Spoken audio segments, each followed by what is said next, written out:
Hello students, in our previous lecture of mechanical properties of fluids, we started with hydrodynamic section. In that हमने viscosity related concepts पढ़े and we came across lots of physical quantities. आज के lecture में हमें वो physical quantities से related numericals solve करने हैं. So first of all हम फॉर्मूले रिवाइज कर लेते हैं. ओके सो हमारे पास सबसे पहले जो फिजिकल क्वांटिटी है वो है वेलोसिटी ग्रेडियंट Vg, जिसे हम कहते हैं dv by dx. Velocity gradient Vg is equals to dv by dx, यानी rate of change of velocity with respect to distance when measured from stationary layer, right? So Vg is equals to dv by dx. Unit होने वाला है velocity gradient का per second. Students, when I am writing formulae in this lecture, present lecture, I will obviously be assuming कि आपने पिछला lecture properly YouTube पे देखा है, right? So velocity gradient Vg, first physical quantity हमारे लिए, related to viscosity is equals to dv by dx. The rate of change of velocity with respect to distance when measured from stationary layer is velocity gradient. As per formula, numericals के लिए formula, right? Vg is equals to dv by dx. Velocity gradient का unit होगा per second. Okay. Second physical quantity is coefficient of viscosity eta. इसे हम कहते हैं viscous force divided by area of the layer parallel to the flow into velocity gradient, that means dv by dx. As per Newton's law of viscosity, we can say eta, coefficient of viscosity eta, is equals to F, the whole upon A times of dv by dx. Viscous force, area of the layer parallel to the flow, dv by dx, velocity gradient eta, coefficient of viscosity. Students, ये जो eta है इसका ऐसा unit होने वाला है Newton second per meter square. This is equals to Poiseuille, this is equals to decapoise. ऐसा क्यों? Because जो CGS यूनिट है dyne into second per centimeter square and 1 Newton second per meter square is equals to 10 times of CGS unit, यानी dyne into second per centimeter square. बेटा इसे हम लोग कहते हैं Poise. CGS unit of coefficient of viscosity is Poise. So 10 times of Poise is definitely called as decapoise. बेटा ये decapoise. Okay. So for eta, for coefficient of viscosity, SI unit is Newton second per meter square. That is Poiseuille. That is decapoise. 10 times of Poise ना बेटा, decapoise. CGS unit of eta, dyne into second per centimeter square, that is Poise. Okay, अच्छा. Third physical quantity जो viscosity related है, that is by using Stokes law, viscous force, हम जिसे Fv कह सकते हैं, is equals to 6 pi eta Rv. As per Stokes law, viscous force acting on a body. In this derivation, हम क्या consider करते हैं? That एक spherical body whose radiuses are एक particular medium को, एक particular fluid को cross कर रहा है, जिस medium का coefficient of viscosity eta होता है, coefficient of viscosity eta होता है, जो बॉडी, जो स्फेरिकल बॉडी मीडियम को क्रॉस कर रहा है उसका रेडियस बेटा r, एंड जिस मीडियम को वो क्रॉस कर रहा है उस मीडियम का coefficient of viscosity eta. And वो बॉडी, वो स्फेरिकल बॉडी कितने वेलोसिटी से ट्रैवल कर रहा है, v. So viscous force acting on such a body can be taken as 6 pi eta rv. This is by using Stokes law. Fourth formula, okay, again related to viscosity concept. Terminal velocity बेटा v, terminal velocity v. कुछ teachers इसे vt भी कहते हैं बेटा, vt, t for terminal. So terminal velocity vt यानी constant velocity यानी maximum velocity attained by the spherical body can be taken as 2/9 r square g rho minus sigma the whole by eta. Terminal velocity, constant velocity, maximum velocity attained by spherical body.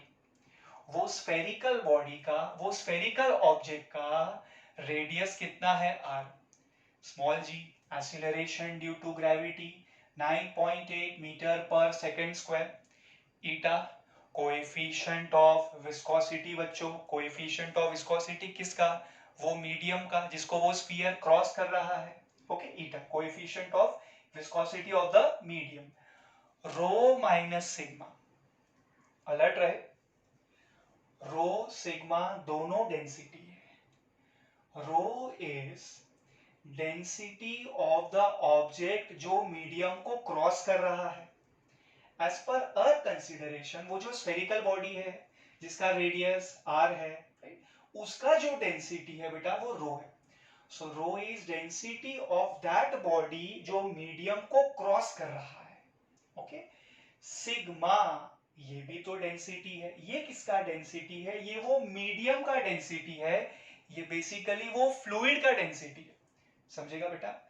Let's say एक particular body एक fluid को cross कर रहा है. सो दोनों का density different है. Fluid का डेंसिटी कितना है, सिग्मा, एंड वो बॉडी जो फ्लूइड को यानी मीडियम को क्रॉस कर रहा है वो बॉडी का डेंसिटी कितना है बेटा, रो. ऑलराइट, और ये फॉर्मूला किसका है, टर्मिनल वेलोसिटी vt यानी कांस्टेंट वेलोसिटी यानी maximum velocity that body can achieve. Right, okay. अब ये डेरिवेशन करते समय बच्चों मैंने एक की पॉइंट लास्ट लेक्चर में यूज किया था, वो मैं आज आपको रिमाइंड करवाना चाहूंगा. Constant velocity, right. So acceleration acting on that body at that instant will be zero. Velocity constant, acceleration zero. इतना नोट करो ना बेटा. न्यूमेरिकल्स हम स्टार्ट कर रहे हैं.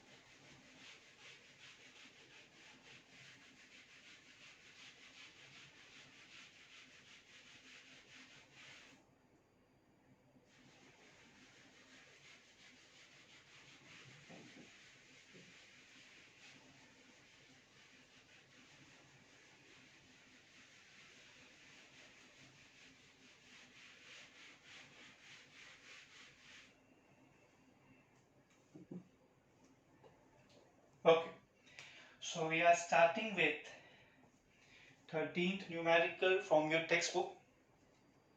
13th, a horizontal force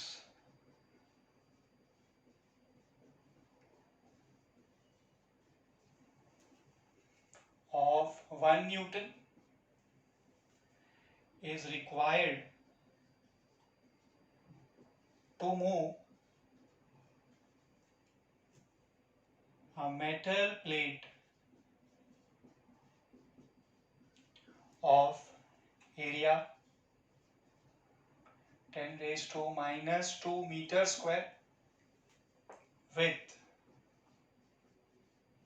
a velocity of 2 into 10 raised to minus 2 meter per second when it rest on a layer of oil 1.5 into 10 raised to minus 3 meter thick. Right. Then find the coefficient of viscosity. That means आपको ईटा find out करना है कितना होगा. ईटा बच्चों coefficient of viscosity. We have to find it out. Okay. So horizontal force of 1 Newton. Data.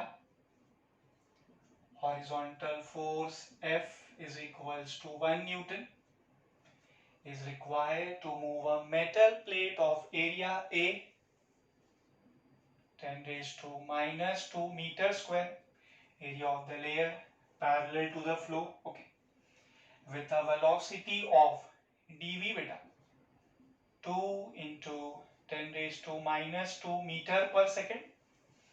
It rests on a layer of oil which is this much thick. बच्चों thick का मतलब dx हुआ ना, dx thickness dx, right? How much is that? 1.5 into 10 raised to minus 3 meter. We have to find out, yes, coefficient of viscosity, that means eta. Newton's law of viscosity से हमें eta का formula मिल जाएगा बेटा. Eta is equals to F the whole upon A times of, yes, dv by dx. ठीक है ना बच्चों formula. Okay. So eta coefficient of viscosity, eta को मैं लिख रहा हूं बच्चों एफ. कितना फोर्स का रिक्वायरमेंट है? 1 newton. The whole upon area 10 raise to minus 2 into dv by dx. बच्चों dv 2 into 10 raise to minus 2 divide by dx. तो क्यों ना मैं dx को न्यूमरेटर में ट्रांसफर कर लूं. इंटू में हो जाएगा 1.5 इंटू 10 रेज टू माइनस 3. ठीक है ना, प्रॉपर वैल्यूज में सब. चलिए कैंसिलेशन स्टार्ट करते हैं फिर यहाँ पे.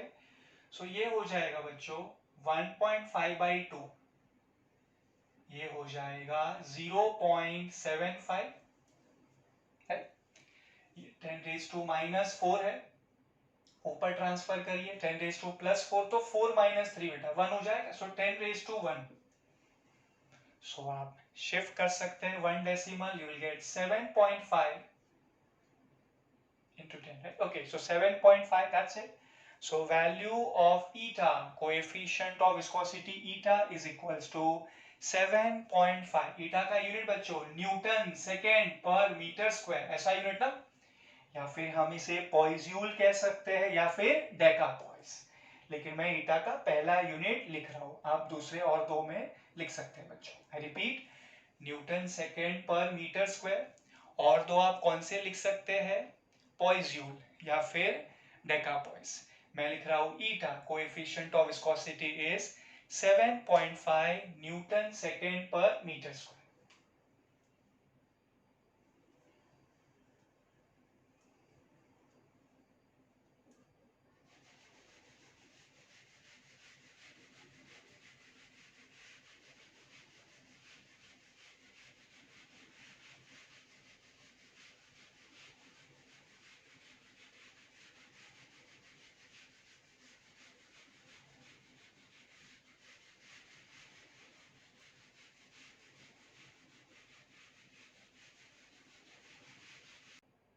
Twelfth question.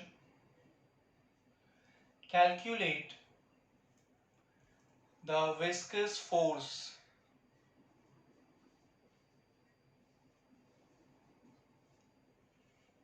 acting on a raindrop of diameter 1 millimeter falling with a uniform velocity 2 meter per second through air.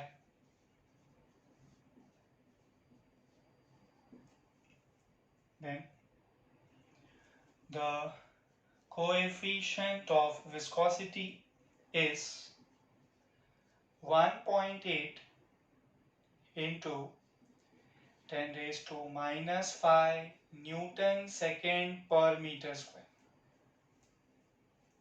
Right? We have to calculate the viscous force requirement. Viscous force F और FV whatever you say. Stokes law में हम usually FV लिखते हैं ना बेटा, इसके लिए. Okay, let's C Stokes law है या कोई और लॉ है यहाँ पे.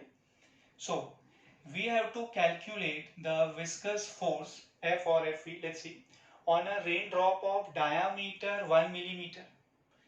diameter 1 millimeter है बच्चों, तो रेडियस होगा 0.5 millimeter, that is 5 into 10 raised to minus 4 meter, proper unit meter, falling with a uniform velocity v 2 meter per second through air. Coefficient of viscosity ईटा दिया हुआ है हमें 1.8 into 10 raised to minus 5, ऐसा unit है Newton second पर metre square. ठीक है, तो बच्चों इतना क्लियर हो जाना है दैट हमें स्टोक्स लॉ यूज करना है. सो मैं पर्पसली इसे FV लिख देता हूँ सो दैट आप प्रॉपरली समझ सके. FV, viscous force acting on that particular raindrop. Okay, so as per Stokes law, FV का फॉर्मूला होगा viscous force acting on that particular raindrop is equals to 6 pi eta RV. Okay, so we can say 6 as it is. Pi का value 3.142 into coefficient of viscosity eta बच्चों 1.8 into 10 raised to minus 5 Newton second per meter square into radius of that raindrop 5 into 10 raised to minus 4 meter into velocity, it has to be 2. ठीक है, so this should be 6 into 3.142 into 1.8, 5 into 2, ये आप 10 कर लीजिए student. So 10 raise to ये -9 होगा ना, और वो +1 10 है ना बेटा ये. सो 10 रेज टू -9 +1 मतलब 10 रेज टू -8. ओवरऑल आप जिसे सॉल्व करेंगे you will get 3.393 into 10 raised to -7 Newton. This should be the required viscous force. 3.393 into 10 raised to -7 Newton.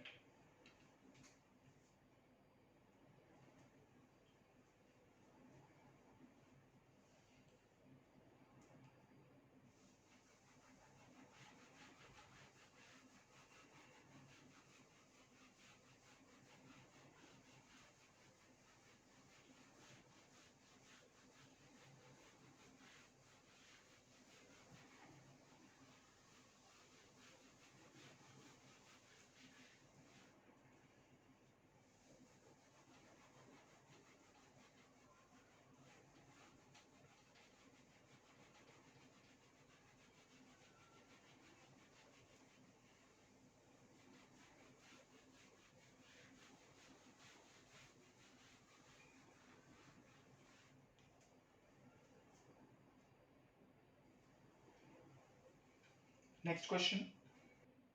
Example 2.8. A steel ball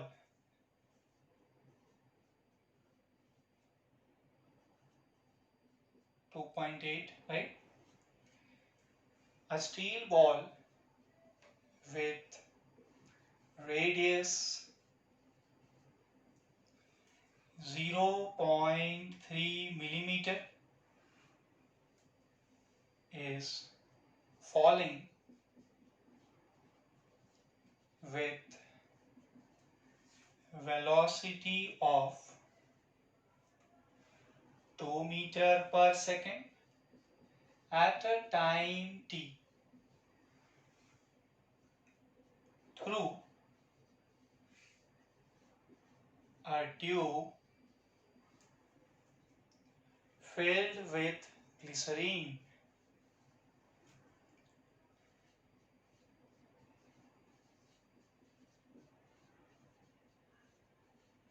Having coefficient of viscosity 0.833 Newton second per meter square. What else? Yes, we have to determine viscous force acting on the steel ball at that time. Viscous force बच्चों, viscous force FV question mark, requirement सबसे पहले लिख देता हूं मैं, viscous force FV हमें find out करना है. Okay,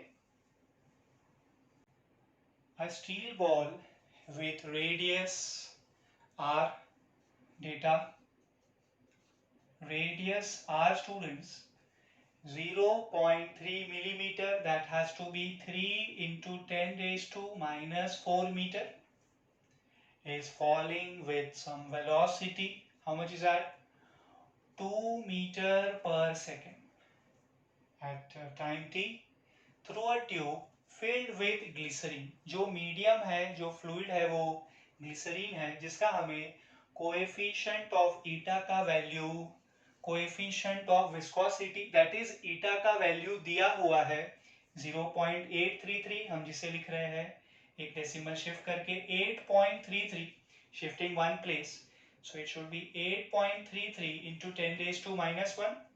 Okay, unit as it is Newton second per meter square. Okay, so one more time we have to apply our Stokes law.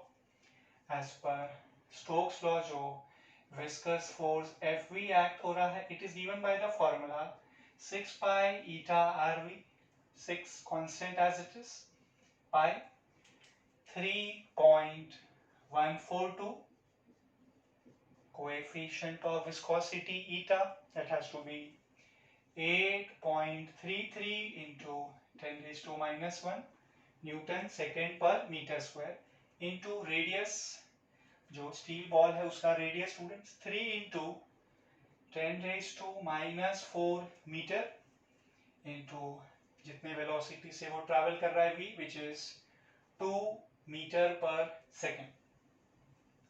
Okay, so now this should be 6, 3 2 जा ये भी 6 हो जाएगा, 6 into 6 this will give you 36 into 3.142 into 8.33 into 10 raised to beta minus 1 minus 4 minus 5. So overall you will get viscous force Fv is equals to 9.422 into 10 raised to minus 3 Newton. Okay, viscous force हमने find out किया using Stokes law. 9.422 into 10 raised to minus 3 Newton.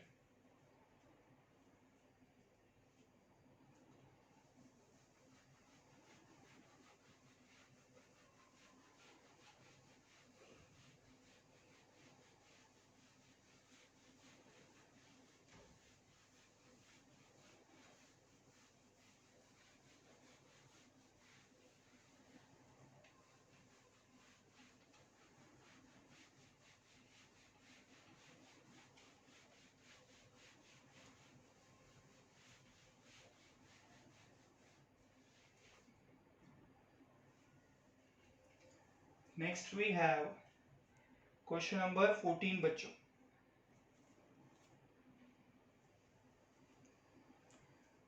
14th, with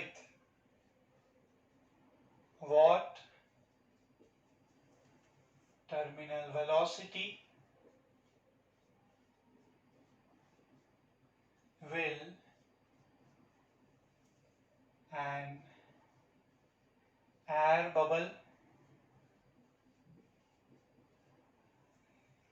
0.4 millimeter in diameter rise in a liquid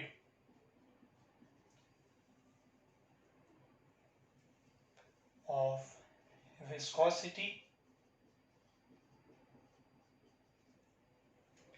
0.1 Newton second per meter square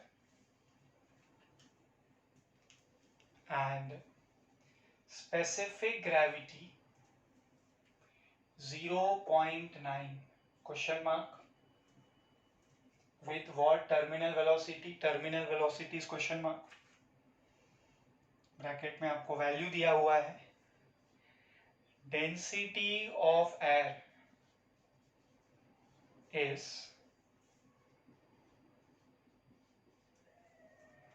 1.29 kg per meter cube.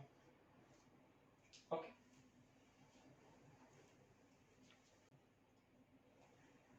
With what terminal velocity will an air bubble 0.4 millimeter in diameter rise in a liquid of viscosity 0.1 Newton second per meter square and specific gravity 0.9.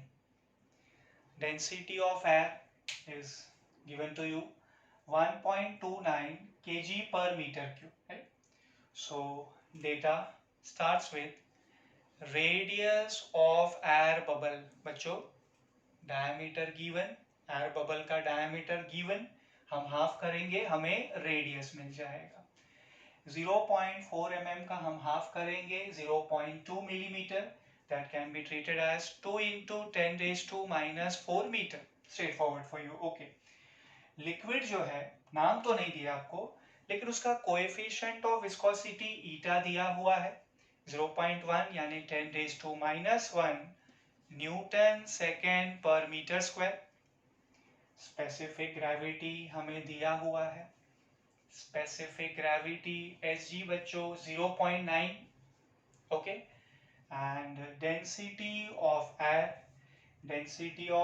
बच्चों air मतलब medium या वो substance जो medium को cross कर रहा है. बच्चों आपको बोला है एयर बबल तो जो सब्सटेंस है एक तरीके से वो खुद बबल है. सो सब्सटेंस का डेंसिटी क्या होता है रो या sigma. Yes, it will be rho. तो एयर बबल का जो डेंसिटी है वही डेंसिटी एयर का है वो है रो विच इज 1.29 kg पर metre cube. Very important step. Rho हमें 1.29 kg पर मीटर क्यूब दिया हुआ है. डेंसिटी ऑफ द सब्सटेंस जो मीडियम को क्रॉस कर रहा है वो रो होता है. स्पेसिफिक ग्रेविटी का हेल्प लेके मैं सिग्मा यानी density of this liquid find out कर सकता हूं. ओके पहले मैं रिक्वायरमेंट यहां लिख दूं आपके लिए. स्टूडेंट्स क्या फाइंड आउट करना है हमें. We have to find out terminal velocity. We लिख सकते हैं या फिर वीटी लिख सकते हैं जो भी आपने पहले लिखा है बेटा. मैं फिलहाल वीटी लिख रहा हूं. Terminal velocity question mark. Okay so the very first note should be ये स्पेसिफिक ग्रेविटी 0.9 है कोई यूनिट नहीं है. इसका मतलब क्या हुआ स्टूडेंट्स. ये हम सम तो सॉल्व कर ही रहे हैं. पहले मैं आपको एक कॉन्सेप्ट रिवाइज करवा दूं. Specific gravity is also called as relative density. Specific gravity also called as relative density. इसका मतलब होता है बच्चों density of a body divided by density of water at 4 degree Celsius. So आसान भाषा में अगर हम लोग बात करें तो इसका मतलब ये हुआ वाटर का डेंसिटी होता है 1 in CGS system. So in CGS system water का डेंसिटी होता है 1. सो ये जो हमें लिक्विड दिया गया है उसका डेंसिटी है 0.9. स्पेसिफिक ग्रेविटी जो है वो 0.9 है. जो रिलेटिव डेंसिटी है वो 0.9 है. मतलब ये जो लिक्विड है जिसका हमारे फॉर्मूला में जो डिनोशन होता है वो सिग्मा होता है. अरे बच्चों टर्मिनल वेलोसिटी ना वीटी कैसे फाइंड आउट करते हो आप. 2/9 r square g rho minus sigma the whole by eta. Okay जो मटेरियल मीडियम को क्रॉस कर रहा है या फिर आप कह सकते हो जो बॉडी जो ऑब्जेक्ट मीडियम को क्रॉस कर रहा है वो बॉडी का जो डेंसिटी होता है वो रो होता है, एंड जो लिक्विड है या फिर जो गैस है या फिर आप कह सकते हो जो फ्लूइड है या फिर आप कह सकते हो जो मीडियम है उसका डेंसिटी सिग्मा होता है। और हमारे केस में मीडियम कौन है बच्चों? वो मीडियम है लिक्विड। सो लिक्विड का जो डेंसिटी है वो हमारे फॉर्मूला में सिग्मा है। हमें स्पेसिफिक ग्रेविटी दिया हुआ है 0.9, मतलब relative density of the liquid is 0.9। तो बच्चों उसका डेंसिटी, रिलेटिव डेंसिटी 0.9 है ना बच्चा, रिलेटिव डेंसिटी कितना दिया है 0.9, सो उसका डेंसिटी कितना होगा 0.9। और बच्चों डेंसिटी इन सीजीएस सिस्टम कैसे लिखोगे आप? 0.9 ग्राम पर सेंटीमीटर क्यूब। ओके, इसे हम लिख सकते हैं स्टूडेंट्स 0.9 इंटू 10⁻³ सीजीएस से हम एसआई में आ गए, मतलब केजी पर मीटर क्यूब बेटा। ओके, सो ओवरऑल ये हो जाएगा 900 केजी पर मीटर क्यूब बच्चा। वेरी इंपॉर्टेंट स्टेप बच्चा, sigma 900 KG per metre cube. Okay, so आप यूजिंग दिस स्पेसिफिक ग्रेविटी का value, relative density of the liquid 0.9 दिया हुआ है, हमने कॉन्सेप्ट यूज किया रिलेटिव डेंसिटी का, and we got that sigma यानी डेंसिटी ऑफ दैट लिक्विड जिसको ये एयर बबल क्रॉस कर रहा है, सिग्मा का वैल्यू उसका डेंसिटी है 900 in SI unit KG per metre cube. Step wise बात करते हैं। एयर बबल का डेंसिटी कितना है? जो डेंसिटी एयर का है, जो रो है कितना है वो 1.29 KG per metre cube. Liquid है जिसको हमारा एयर बबल क्रॉस कर रहा है, राइट, उससे प्रोपगेट हो रहा है, वो लिक्विड का डेंसिटी क्या होता है बच्चों? सिग्मा। हमें वो लिक्विड का डेंसिटी डायरेक्टली नहीं दिया हुआ है, हमें स्पेसिफिक ग्रेविटी दिया है, मतलब हमें रिलेटिव डेंसिटी दिया है 0.9। सो इन सीजीएस सिस्टम उसका वैल्यू हो जाएगा सिग्मा का, डेंसिटी ऑफ लिक्विड का वैल्यू सीजीएस सिस्टम में 0.9 ग्राम पर centimetre cube, in SI unit मतलब केजी पर मीटर क्यूब वो हो जाएगा 900। सॉल्व करके मैंने आपको दिखाया बेटा। सो सिग्मा मतलब density of the liquid is equals to 900 KG per metre cube. ये आप डेटा में ही स्पेसिफाई कर सकते हैं। ओके, सो मैं ये सॉल्विंग पार्ट इरेज कर सकता हूँ स्टूडेंट्स अभी।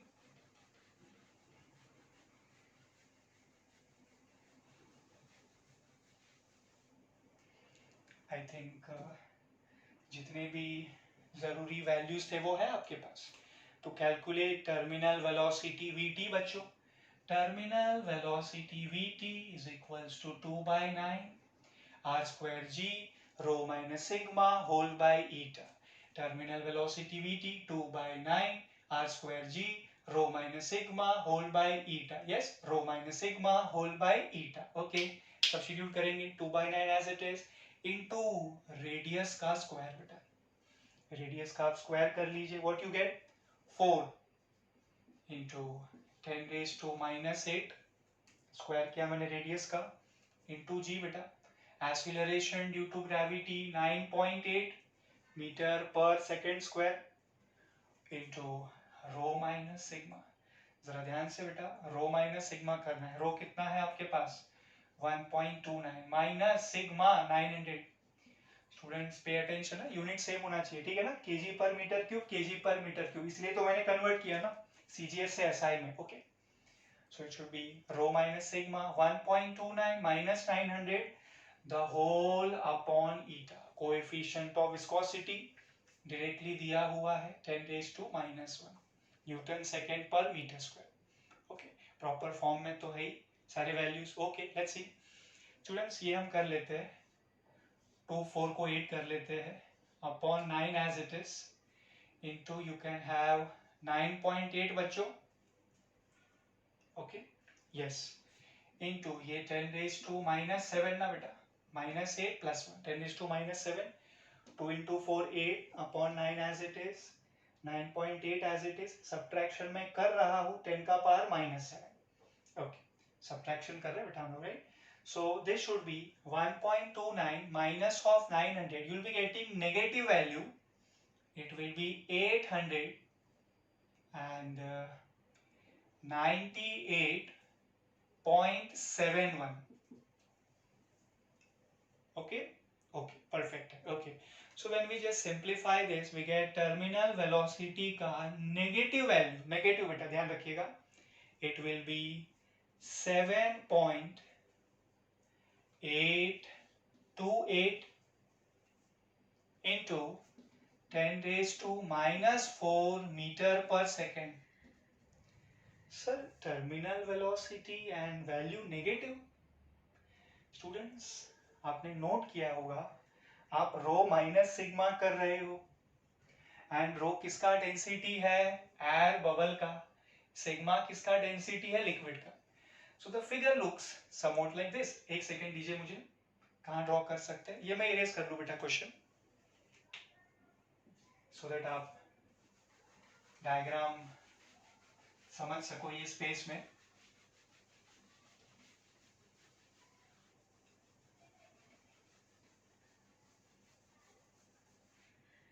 Okay, so I can consider एक कंटेनर अज्यूम कर लेते हैं.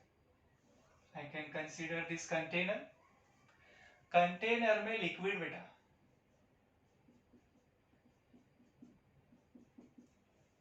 कंटेनर में लिक्विड. एंड बच्चों ये जो लिक्विड है इसका डेंसिटी रो होता है या सिग्मा होता है? Yes, sigma. 900 ना बेटा, कितना दिया वैल्यू, 900. ऐसा unit boss KG per metre cube. Okay, इसमें एयर बबल है, ब्लू ले लेते हैं, air bubble somewhere over here I am considering है बेटा, एयर बबल है ये. और बच्चों इसका डेंसिटी क्या होता है, रो होता है ना, और रो का वैल्यू आपको दिया हुआ है, कितना दिया है रो का वैल्यू, 1.29, सेम यूनिट, ऐसा unit 1.29 KG per metre cube. So students, air bubble का जो डेंसिटी है वो लिक्विड के डेंसिटी से कम है. अरे 1.29 इज क्वाइट लेस देन 900 ना बेटा. सो जो एयर बबल है उसका डेंसिटी लिक्विड के डेंसिटी से कम है. That is the reason bubble will be rising upward बेटा. ये यहाँ पे नेगेटिव साइन का सिग्निफिकेंस है. Alright, so this terminal velocity, अगर आपको सिर्फ मैग्नीट्यूड लिखना है कोई प्रॉब्लम नहीं, आप लिख सकते हो vt equals to 7.828 into 10 raised to minus 4 meter per second. Downward या upward, upward, because rho is less than sigma. बच्चों मैंने कहा फॉर्मूला में रो माइनस सिग्मा. हम इस क्वेश्चन में कर रहे हैं छोटा नंबर माइनस बड़ा नंबर ना बेटा, आप क्या कर रहे हो, रो माइनस सिग्मा ना. So since rho is less than sigma, हमें आंसर नेगेटिव मिलेगा, मतलब that bubble will rise upward. I repeat, terminal velocity negative का सिग्निफिकेंस क्या होगा, that bubble will rise upward. आप वैल्यूज को यूज करके समझ सकते हो. अच्छा क्वेश्चन था स्टूडेंट्स ये.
Solving MCQs now, starting with आपके टेक्स्ट बुक का MCQ, fourth one.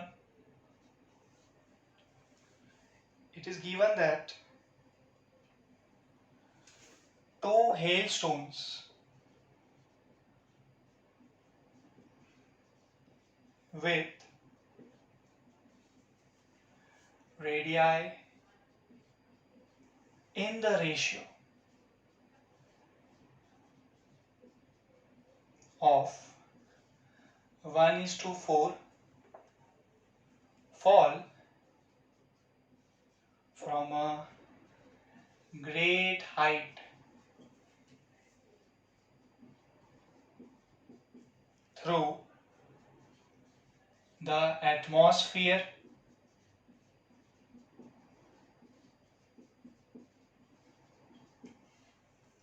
then the ratio of their terminal velocities is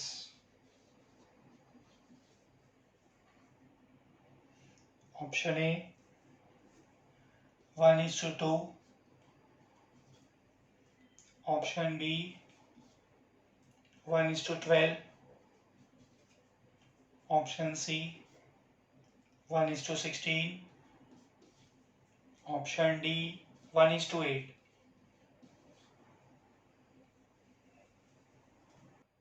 Two hailstones with radii in the ratio of 1:4, R1 upon R2 is equals to 1/4 fall from a great height through the atmosphere, then the ratio of their terminal velocities is how much?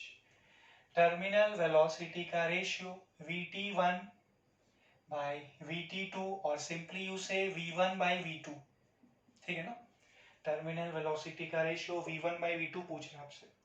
For terminal velocity Vt बेटा इस question में हम जिसे V कह रहे होता है 2/9 r square g rho minus sigma the whole by eta. 2/9 already a constant, medium same है ना बेटा, दोनों हेलस्टोन एटमॉस्फेयर के थ्रू ही प्रोपगेट कर रहे हैं तो coefficient of viscosity eta same है, सेम मीडियम है इसके लिए. ओके, सेम मीडियम है मतलब मीडियम का डेंसिटी दोनों के लिए सेम है मतलब सिग्मा कांस्टेंट है बेटा, दोनों हेलस्टोन है मतलब रो भी कांस्टेंट है, acceleration due to gravity is already a constant, so in simple terms हम कह सकते हैं v1 upon v2 equals to r1 upon r2 the whole square. ये एक्चुअल रिलेशन मैंने आपको बता दिया, आप सब्स्टिट्यूशन से कर सकते हो 1/4 the whole square. आपको अगर लॉजिकली सोचना है तो आप ऐसे करिए बेटा, terminal velocity is directly proportional to radius का स्क्वायर, बात खत्म हो गई. रेडियस का रेशियो 1/4, सो टर्मिनल वेलोसिटी का रेशियो उसका स्क्वायर होगा 1/16. It will be 1/16. Option C बेटा, option C.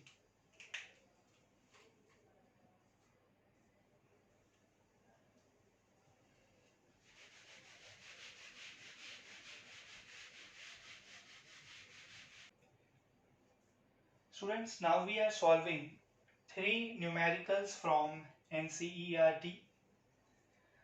First one out of that, a small sphere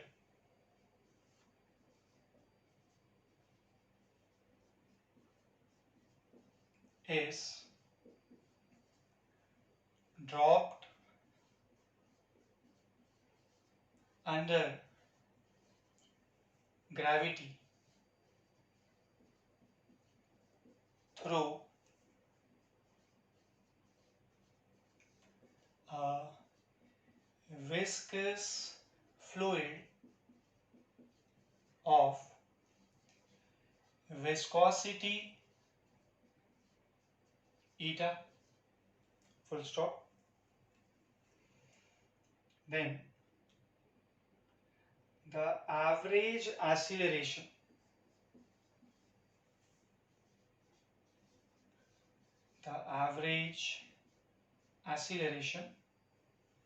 is half of its initial acceleration, full stop. What is the time taken by the sphere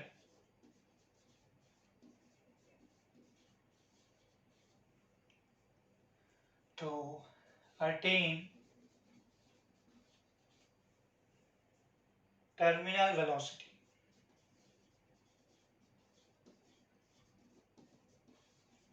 To attain terminal velocity कितना time लगने वाला है? Option A 4/9 r square rho divided by sigma. Option B 9/4 r square rho divided by sigma. C 4/9 into eta the whole upon r square rho. Option D 9/4 into eta the whole upon r square times of rho. A small sphere is dropped under gravity through a viscous fluid of viscosity eta, coefficient of viscosity eta, okay. Average acceleration is half of its initial acceleration. What is the time taken by the sphere to attain terminal velocity? Okay. So we have to find out the time जो body consume करने वाला है वो small sphere to reach up to terminal velocity. Okay. Students, when I say kinematical equations, first kinematical equation सुनो बेटा ध्यान से, v is equals to u plus A T. Second kinematical equation s is equals to u t plus half A T square. Third kinematical equation v square equals to u square plus 2as. u initial velocity, v final velocity, A is for acceleration, S is for distance traveled by the body, right? And T definitely denotes time. देखो बेटा आपको time find out करना है, time. Requirement is time. और third kinematical equation में time तो है ही नहीं, so definitely third मुझे यहाँ पे use नहीं करना है. And ना ही मुझे distance find out करना है, जो body travel कर रहा है, तो बेटा S वाला formula भी use नहीं करना है. So we are quite sure हमें first काइनेमेटिकल इक्वेशन यूज करना है.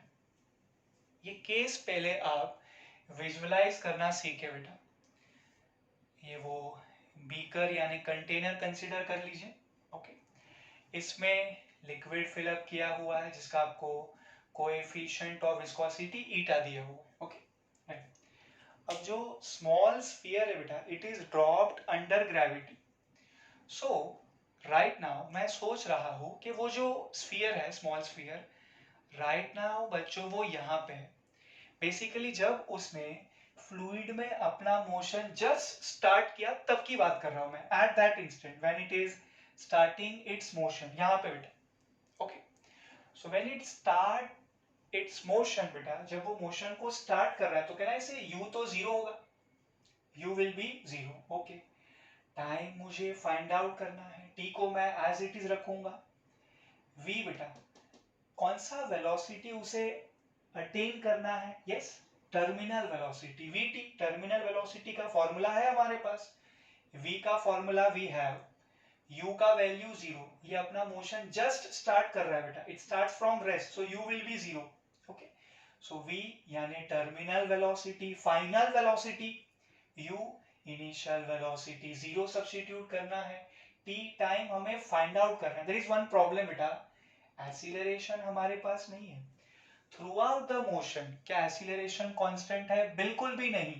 सो यहां मैं एवरेज एक्सीलरेशन कंसीडर करूंगा बेटा, मैं एवरेज एक्सीलरेशन कंसीडर करूंगा. एंड क्लियरली बोला है that average acceleration is half of its initial value. तो मुझे यहाँ इक्वेशन में एवरेज एक्सीलरेशन सब्स्टिट्यूट करना है, which is given as half of its initial acceleration. तो बच्चों मेरा फर्स्ट रेस्पॉन्सिबिलिटी क्या हुआ, दैट मुझे इनिशियल एक्सीलरेशन फाइंड आउट करना है। इतना क्लियर है? इतना मैं इरेज कर रहा हूँ बच्चों। फर्स्ट काइनेमेटिकल इक्वेशन यूज करना है, ये आपको समझना है, ये सबसे इंपॉर्टेंट स्टेप है बेटा, right. v is equals to u plus A t, जिसमें से हमें टाइम को फाइंड आउट करना है। ओके, सो हमें स्टूडेंट्स क्या फाइंड आउट करना है, एवरेज एक्सीलरेशन। तो उसके पहले क्या ढूंढना पड़ेगा, इनिशियल एक्सीलरेशन। एक्सीलरेशन का initial value let's say it is A बच्चों, और ये एक्सीलरेशन को मैं लिखूं force divide by mass, force divide by mass. Mass को स्टूडेंट्स मैं लिखने वाला हूं डेंसिटी इनटू वॉल्यूम। ये जो स्फीयर है, ये जो स्मॉल स्फीयर है बच्चों, उसका डेंसिटी रो है। ये जो लिक्विड है, ये जो मीडियम है, उसका डेंसिटी सिग्मा है। यही हम यूजुअली करते हैं टर्मिनल वेलोसिटी वाले केस में। सो मास को मैं लिखने वाला हूं डेंसिटी यानी रो। किसका मास बेटा, ये स्फीयर का ना, तो डेंसिटी भी तो स्फीयर का आएगा, रो आएगा, सिग्मा नहीं आएगा। मास बेटा डेंसिटी इनटू वॉल्यूम। अच्छा, स्फीयर का वॉल्यूम होगा 4/3 pi r cube. Mass density into volume, volume is 4/3 pi r cube. But what about force? At this instant when it just starts its motion बेटा, हम कह सकते हैं इसके ऊपर दो फोर्स एक्ट हो रहे हैं। बेटा विस्कस फोर्स तो तब एक्ट होगा ना जब वो फ्लूइड के अंदर होगा, अभी तो वो जस्ट अपना मोशन स्टार्ट कर रहा है। सो राइट नाउ इसके ऊपर दो फोर्सेस एक्ट हो रहे हैं। पहला फोर्स है बच्चों, पहला फोर्स है इसका खुद का weight, which is acting in vertically downward direction। View को थोड़ा सा मैग्नीफाई कर लेते हैं यहाँ पे, ये वो स्फीयर है बच्चों, खुद का डेंसिटी रो। ओके, खुद का weight is acting in vertically downward direction, up thrust acting in vertically upward direction. ठीक है ना बच्चों? So students, weight is acting in vertically downward direction, up thrust is acting in vertically upward direction. तो ये जो net force है बेटा, ये है नेट डाउनवर्ड फोर्स। ये जो फोर्स आप देख रहे हो, ये है net downward force. Net downward force यानी वेट माइनस अपथ्रस्ट। ठीक है? सो स्टूडेंट्स, वेट को हम लिखते हैं mg, mass into acceleration due to gravity g। फिर मास को स्प्लिट करना पड़ेगा बच्चों, डेंसिटी इनटू वॉल्यूम। वॉल्यूम बताइए, 4/3 पाई आर क्यूब। ठीक है ना? वेट हो गया बेटा rho into 4/3 pi r cube into g. And what about upthrust? बच्चों, upthrust का formula is similar to weight. The difference is weight में हम किसका वेट कंसिडर कर रहे हैं, स्फीयर का, तो डेंसिटी स्फीयर का आएगा मतलब रो। एंड अपथ्रस्ट वाले फॉर्मूला में फ्लूइड का डेंसिटी आता है, मीडियम का डेंसिटी आता है मतलब सिग्मा इनटू बच्चों 4/3 pi r cube as it is. Volume बेटा, volume of the sphere same रहेगा, इनटू जी आ जाएगा। वेट ठीक है, rho 4/3 pi r cube g. Upthrust बेटा सिग्मा यानी density of this medium, density of this liquid बेटा, sigma into 4/3 pi r cube into g. So students, net force find out करना है, और ये नेट फोर्स डाउनवर्ड है या upward है, डाउनवर्ड है।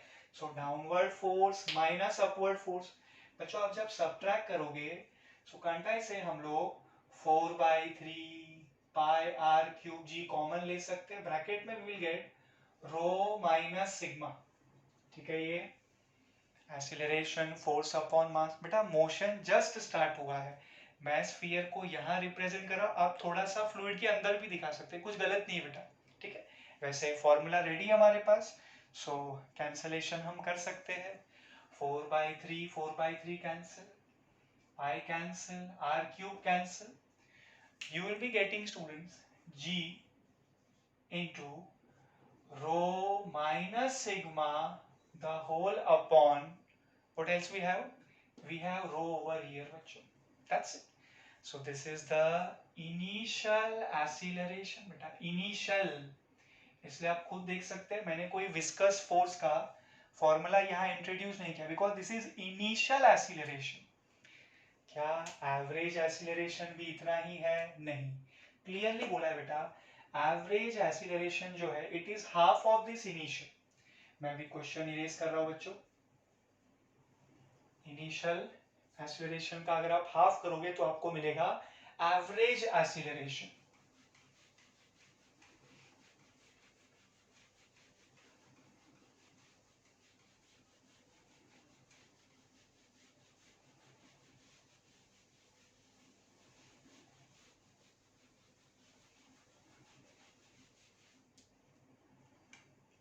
यस बेटा, एक्सीलरेशन का एवरेज वैल्यू बताइए कितना है. It is half of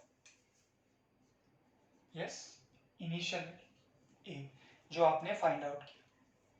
now in case ये डेटा में नहीं दिया बेटा हाफ वाला कॉन्सेप्ट, सो आप भी कर सकते हो. इनिशियल एक्सीलरेशन बताइए बेटा कितना दिया हुआ है ए. इनिशियल ए फाइंड आउट किया आपने. What is the final acceleration. बच्चों फाइनल मतलब when body will achieve terminal velocity. When body will achieve terminal velocity, constant velocity, maximum velocity. Students, maximum velocity, constant velocity, तो acceleration कितना होगा? Zero. Initial acceleration of that body of that sphere A आपने find out कर लिया. Let's say this is your equation 1. From equation 1 बेटा A, initial acceleration. What is the final acceleration? Final मतलब जब body terminal velocity attain करेगा. Zero ना बेटा. Constant velocity, terminal velocity, velocity constant, acceleration zero. Velocity constant, acceleration zero. तो बच्चों average find out करोगे. Initial acceleration A from equation number 1. Final acceleration मतलब जब बॉडी टर्मिनल वेलोसिटी अटेन करेगा, final acceleration zero. तो बच्चों एवरेज निकालना पड़ेगा ना, because it is variable. So this will give you average acceleration. तो a/2 वही है ना बेटा. So in case ये हमें डेटा में नहीं दिया, इस क्वेश्चन में दिया हुआ है. In case डेटा में नहीं दिया होता तो हमें फाइंड आउट करने आना चाहिए स्टूडेंट्स. ओके, सो ये मैं इरेज नहीं कर रहा हूँ. मैं प्लान कर रहा था मैं इरेज कर दूं, बट अब मैं इरेज नहीं कर रहा हूँ. ये आपके लिए एक नोट है बच्चों, इसे मार्जिन के ऊपर लिख दीजिए please. Important note for you. Average acceleration and initial acceleration का रिलेशन नहीं दिया तो ऐसे फाइंड आउट करना. बट इस क्वेश्चन में तो स्ट्रेट फॉरवर्ड दे दिया है बच्चों. ठीक है. सो अब मैं लिख सकता हूँ students as per the given data, मतलब इक्वेशन 2 को यूज करके average acceleration is half of initial ना बेटा. Half of initial. अच्छा, इनिशियल कहां से मिलेगा? इक्वेशन 1 से मिलेगा. How much is that? g into rho minus sigma the whole by rho. बच्चों ये हमें एवरेज एक्सीलरेशन का फॉर्मूला मिल गया. Let's say this is equation number 3.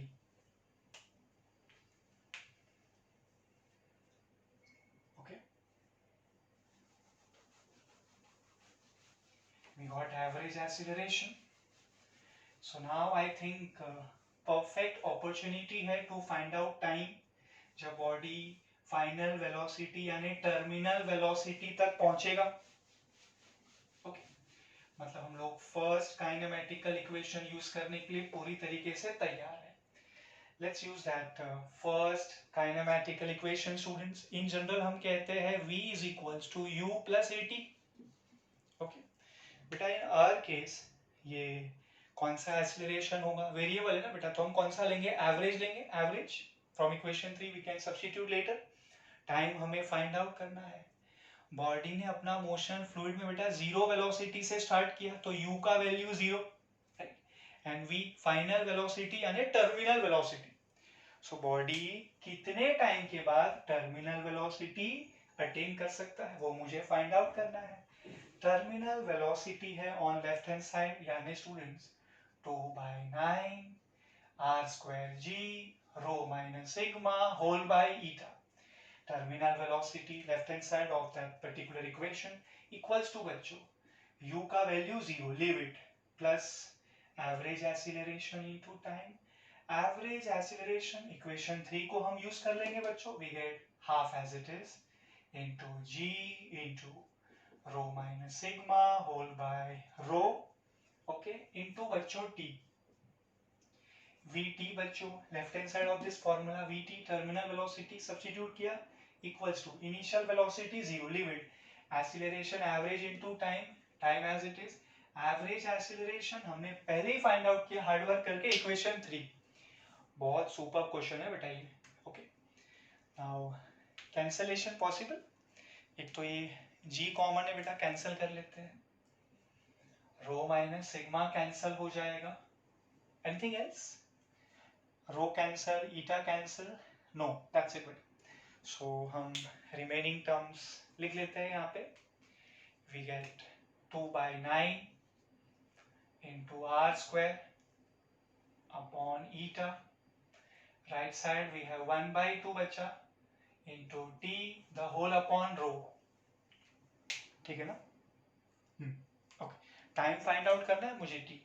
So students ये टाइम होने वाला है 2 into 2 4, 4/9 बेटा, 9 as it is, r square as it is, rho into में हो जाएगा the whole upon eta। Let's see, 2 2s are 4, 4/9 r square into rho upon eta। So time मुझे मिला 4/9 r square rho upon eta। 4/9 into eta बेटा, 4/9 sorry 4/9 into r square into rho divided by eta, so it will match with option A सही है बेटा, 4/9 r square rho upon eta। अब ठीक है, perfect. Star mark करना बेटा question को please, super question.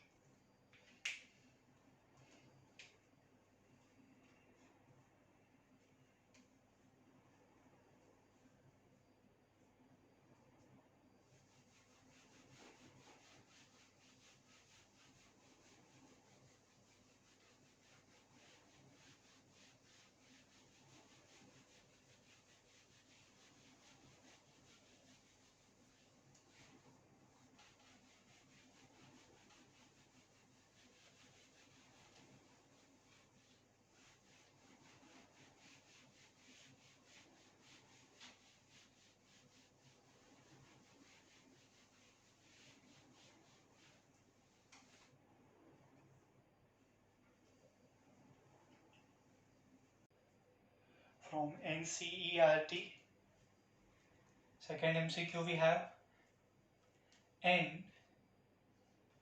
equal rain droplets falling through air with equal steady velocity of 10 centimeter per second, then coalesce, combine हो रहे बेटा, क्लब हो रहे, इन सिंपल टर्म में कहते हैं एकजुट हो रहे, वैसे coalesce to form a big drop, big drop, full stop। What is terminal velocity of the big drop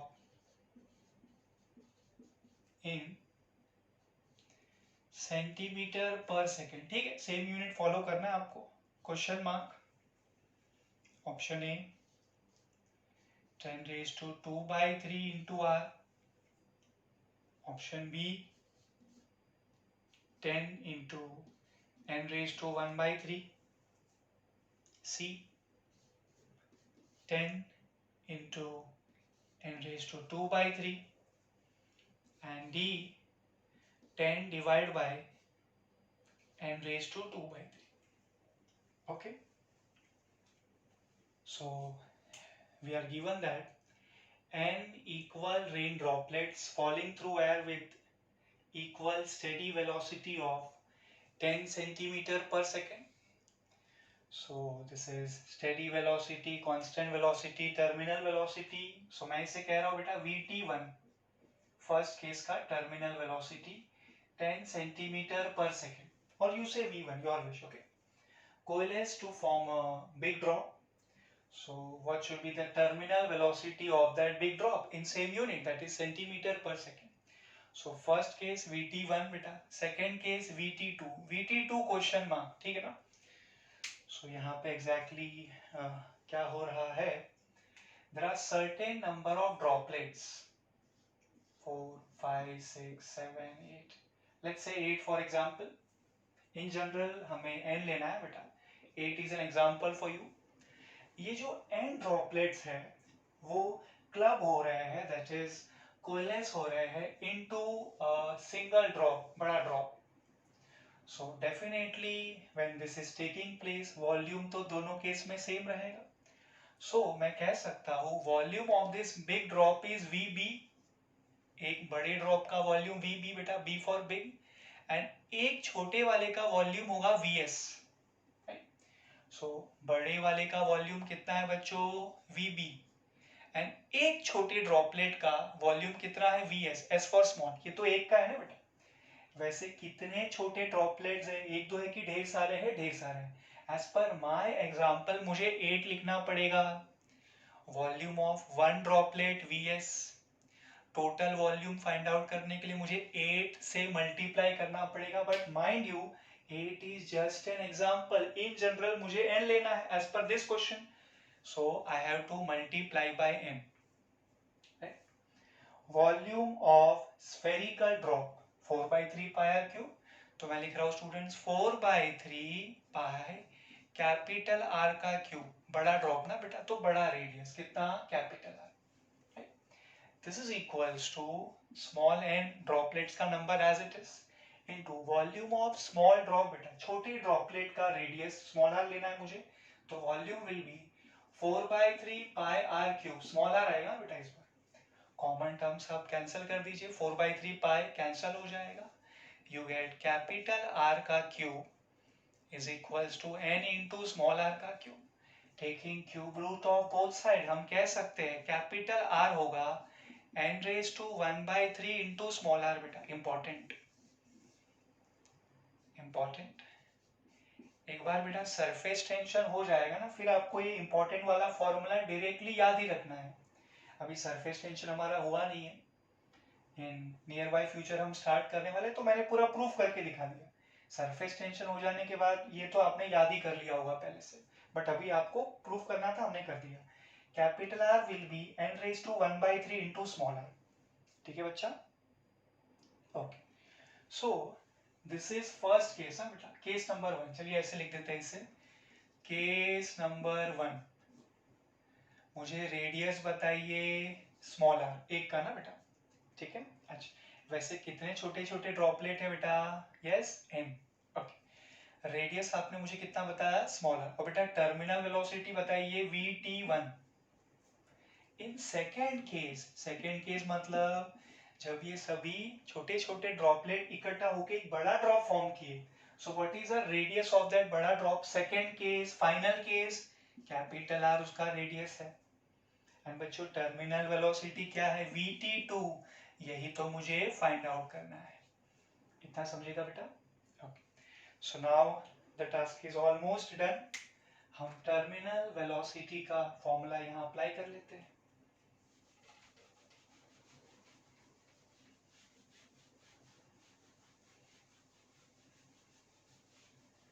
hint मैं आपके सामने रहने देता हूँ.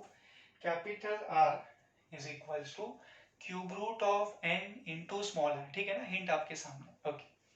सो स्टूडेंट जो टर्मिनल वेलोसिटी है वो है 2/9 r²g rho minus sigma whole by eta. लिख देते हैं और एक बार आपके सामने. Terminal velocity VT students 2/9 r²g rho minus sigma whole by eta. So मैं कह सकता हूँ terminal velocity is directly proportional to radius का स्क्वायर. ओके, सो मैं रिलेशन के फॉर्म में लिखूंगा VT1 divide by VT2, first case upon second case का terminal velocity is equals to radius के रेशियो का द होल स्क्वायर. अच्छा, first case initial radius. बच्चों फर्स्ट केस में एक छोटे ड्रॉपलेट का रेडियस क्या था, स्मॉल r. ठीक है. सेकेंड केस में स्मॉल ड्रॉप या बड़ा ड्रॉप जिसका रेडियस कितना है, कैपिटल आर. समझेगा ये, ओके.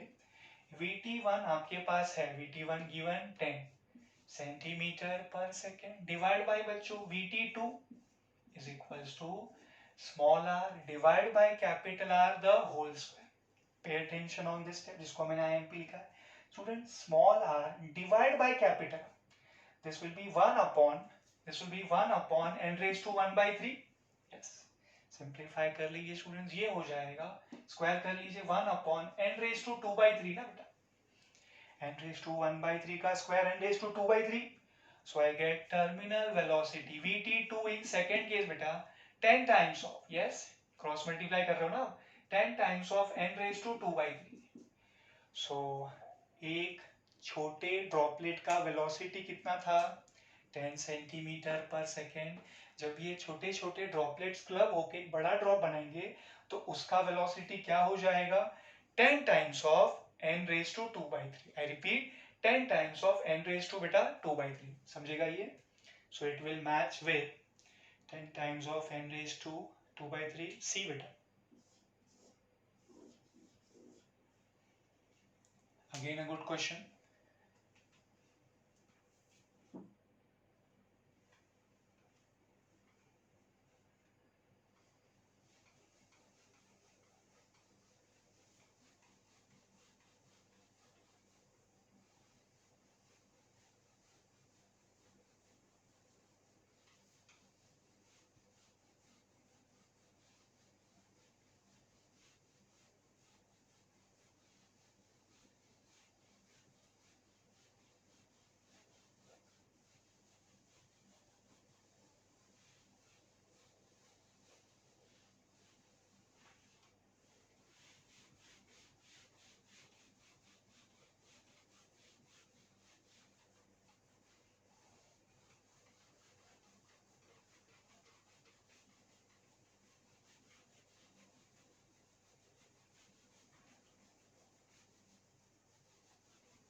NCERT का third question. A square plate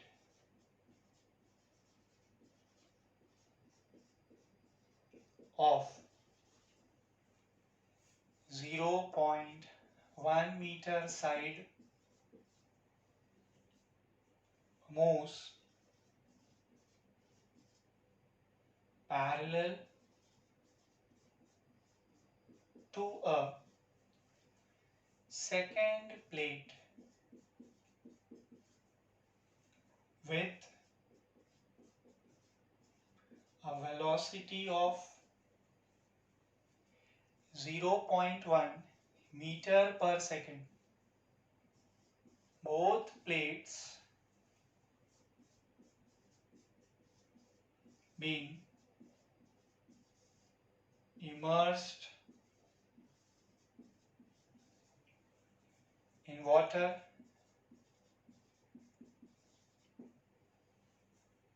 the viscous force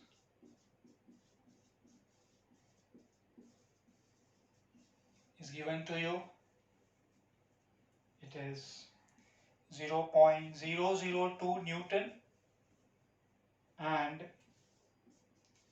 the coefficient of viscosity is 0.01 poise.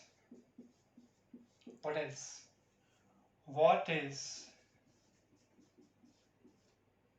What is the distance between the plates? You have to find out distance between the plates. Option में यहां लिख रहा हूं students.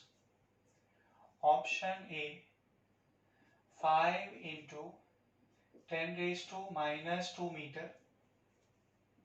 Option B 5 into 10 raised to minus 3 meter. Option C 5 into 10 raised to minus 4 meter. And option D 5 into 10 raised to minus 5 meter. minus 2, minus 3, minus 4, minus 5. Okay. So हमें दिया हुआ है a square plate of 0.1 meter side so in the very first step मैं area consider कर लेता हूँ. Square plate side का length is 0.1 metre, that is 10⁻⁻⁻1 metre. Square का एरिया बच्चों, साइड स्क्वायर यानी एरिया हो जाएगा 10⁻⁻2 मीटर स्क्वायर. फ्लो में रहो बेटा. It moves parallel to a second plate with a velocity 0.1 meter per second. It can be v or it can be dv. It depends हम कौन सा फॉर्मूला यूज कर रहे हैं. बेसिकली वेलोसिटी मुझे मिला 0.1 बेटा, 10⁻⁻1 मीटर पर सेकेंड. आगे देखते हैं. Both plates being immersed in water. So जो मीडियम है, जो लिक्विड है, वो वाटर है. विस्कस फोर्स जो एक्ट हो रहा है, इट कैन बी एफ और it can be f v. Stokes law में हमने एफ वी लिया है बेटा. इन जनरल हम विस्कस फोर्स को एफ कहते हैं. लेट्स सी, पूरा क्वेश्चन पढ़ लेते हैं.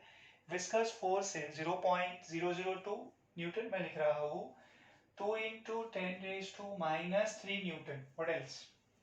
एंड कोएफिशिएंट ऑफ विस्कोसिटी ईटा बच्चों, ईटा दिया हुआ है 10⁻² पॉइस. स्टूडेंट्स, पॉइस जो है वो कोएफिशिएंट ऑफ विस्कोसिटी का ऐसा यूनिट है क्या? Yes, it is CGS unit. और हम तो ऐसा यूनिट फॉलो कर रहे हैं. मैं आपको याद दिला दूं बेटा, मैंने आपको क्लियरली कहा था, प्रीवियस लेक्चर में कहा था, ठीक है, at the beginning of this lecture also I told you 1 Newton second पर मीटर स्क्वायर, ये होता है 10 टाइम्स ऑफ 9 × सेकेंड पर सेंटीमीटर स्क्वायर. 10 टाइम्स ना बेटा. और मैंने कहा ये पॉइस है, दिस इज पॉइस बेटा, poised, this is poised. CGS unit होता है वो पॉइस होता है. और 10 टाइम्स ऑफ पॉइस को ही हम डेका पॉइस कहते हैं. इसलिए बच्चों जो ऐसा यूनिट होता है उसे हम क्या कहते हैं? डेका पॉइस कहते हैं ना. डेका पॉइस बेटा, राइट. सो ईटा 10⁻² पॉइस. अगर आपको इसको डेका पॉइस में लिखना हो तो आप लिखिएगा 10⁻³ डेका पॉइस. और यू से ऐसा यूनिट यानी न्यूटन सेकेंड पर मीटर स्क्वायर. एक ही बात है बेटा. आप डेका पॉइस भी लिख सकते हो या फिर न्यूटन सेकेंड पर मीटर स्क्वायर. सो ईटा का वैल्यू प्रॉपर यूनिट में आ गया वही 10⁻⁻3. Okay. Then what is the distance between the plates? बच्चों, प्लेट के बीच जो डिस्टेंस है, जो हमारा रिक्वायरमेंट है यहाँ पे, मैं उसे dx कह रहा हूँ. dx, distance between the two plates. Basically thickness पूछ रहे बेटा, लेयर का. dx पूछ रहे. सो dx मैंने डिस्टेंस लिया, मतलब वेलोसिटी v या dv बच्चों, dv. सो हमें ईटा का जो फॉर्मूला है वो यहाँ पे यूज करना होगा. ईटा वाला फॉर्मूला बच्चों, कोएफिशिएंट ऑफ विस्कोसिटी का general formula. I am erasing this.